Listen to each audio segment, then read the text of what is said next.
కొంతమంది 31వ తారీఖు, డిసెంబర్ 31వ తారీఖు తీసుకుంటారు తీర్మానాలు. ఇది ఒక్క సంవత్సరం కింద, వచ్చే సంవత్సరం నుంచి నేను ఇది మానేస్తాను, వచ్చే సంవత్సరం నుంచి నేను ఇది ఇంకా చేయను.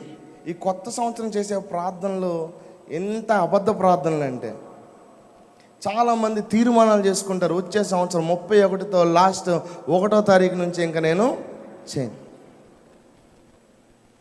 ఇదొక్కటి కాకుండా ప్రభు ఇంకేదన్నా అడగను, నీ కొరకు నేను చేస్తాను. ఇదొక్కటి నేను ఇవ్వలేను ప్రభు, ఇంకేదన్నా నేను నీ కొరకు చేస్తాను. మన భక్తి అలాగుండకూడదు. దేవుని కొరకు మనం ఏం చేయాలి? We have to give our 100%. నీ దగ్గర ఉన్నదంతా కూడా దేవుని కొరకు నీవు ఇచ్చేవానిగా ఉండాలి. అది నీ సమయం కావచ్చు, నీ బలము కావచ్చు.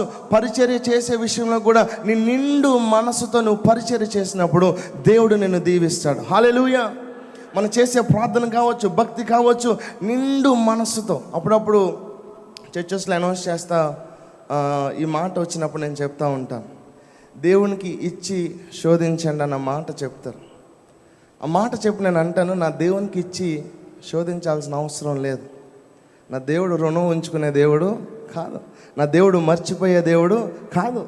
దేవునికి ఇచ్చి శోధించాల్సిన అవసరం లేదు. మనం దేవుని కొరకు చేస్తూ ఉంటే ఆయన మన జీవితంలో అడిగిన దానికంటే అత్యధికంగా దేవుడు చేయగలడు. హల్లెలూయా. నేను సింగపూర్లో బైబిల్ ట్రైనింగ్ అవుతున్నప్పుడు కాలేజ్ ఫీజు కట్టలేని పరిస్థితిలో ఉన్నాను.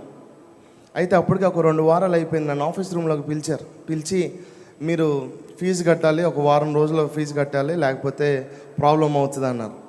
నేను వెంటనే ఇంటికి ఫోన్ చేశాను. నా ఫీజు కట్టలేని పరిస్థితి, ఎవరికి ఫోన్ చేయాలో అర్థం కాలేదు, ఎవరికి అడగాలో తెలియదు. అప్పటికి ఇంకా ఫేస్బుక్లు, వాట్సాప్లు కూడా లేవు. అప్పటికి ఇంకా ఆర్కుట్ ఒక్కటే ఉంది.